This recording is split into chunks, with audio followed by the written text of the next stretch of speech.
said you had a lot of questions for us. I have some questions, like where's a good place to eat? What should I see? Who should I meet? Where are the best places to go?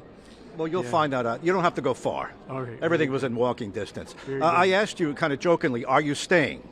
I guess that's a legitimate question because your predecessor was only here a little more than a year. What have they told you about Providence and staying for some period of time? They don't really tell you anything about that. They say you're sent, go, the mission field is open, and serve the Lord and His people. So I'm here as long as the Holy Father wants me to be here, and as long as the people of God accept me. So I imagine it's a cold for you. You're coming to learn about it, but they must have briefed you. Did they say, oh, church attendance is down, schools are up, you'll need to deal with this particular issue right away? Anything like that?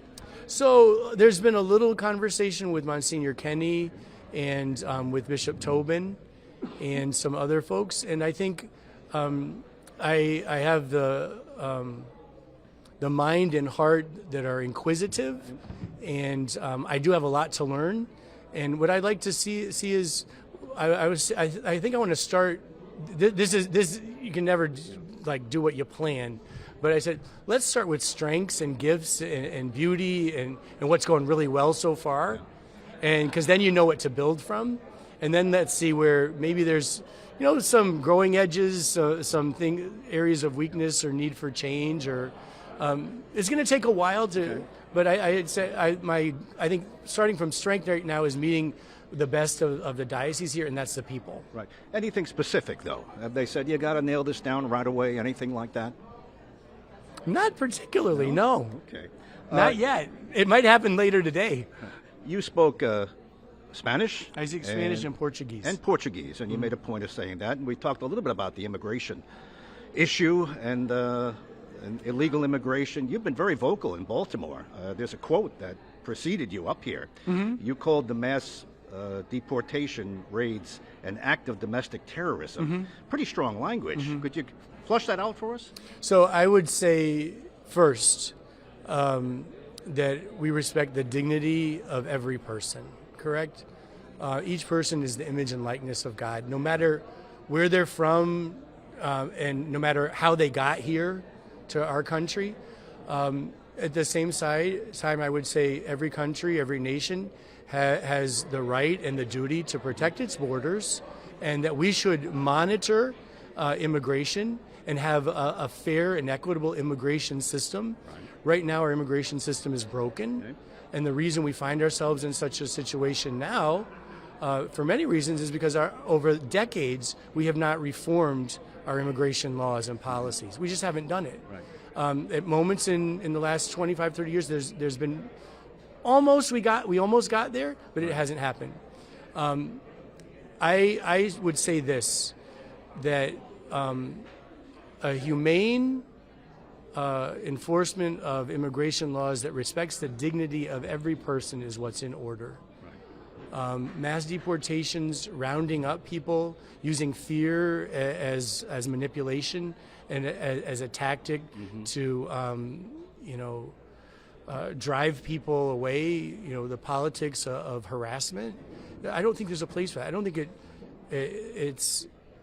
it doesn't go with the way Jesus treated people. Okay. When Jesus met people, what did he met them face to face, eye to eye.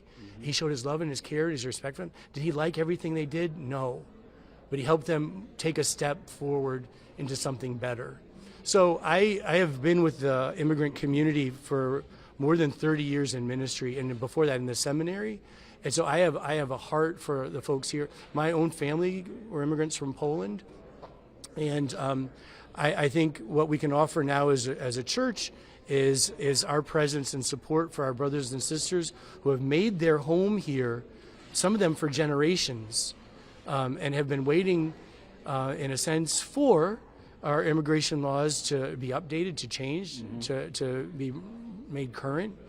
The other thing which is heavy on my heart is a lot of folks that come here, they come here because of need, war, violence, crime, no opportunities in work, no education, no health care. We have a lot to share. And I think the idea that somehow if I share with you, it means others will have less, that's not true in this country. This is a wealthy country, a country of abundance. There's plenty to go around. And if we keep saying, well, if I take these resources and give them to you, that means that somebody else is going to go without. You know, the politics of scarcity, I don't believe in that. And I've seen it from generations of immigrants who've come here with nothing, and through education in this country, and through church participation in this country, and all of the other organizations, institutions that support, all right, have made good lives for themselves and for their families. And they contribute as taxpayers, as good upstanding citizens, as people who have a lot to contribute to society. So my stance is immigration reform. I'm sorry, I keep hitting you. Immigration reform, and now. All right. And how political do you intend to get? That was quite a statement. You've been thinking about this a lot. I've been in it for 30 years. Some of your predecessors have gotten very political in Rhode Island. Immigration issues are not of the moment. This has been now for 30 years. And in general, how involved do you want to be in politics? We've had bishops who have told politicians not to come. Isn't it? To be human is to be political, right? And I would say my faith informs my politics.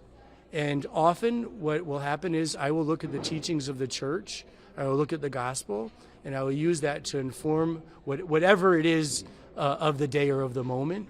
And so to be human is to be political. We can't avoid it.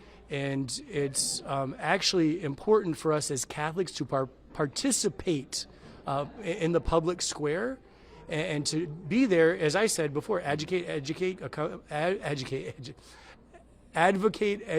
accompany, and pray with folks. And that's also in the public square in the world of politics. Thanks, Bishop. Welcome.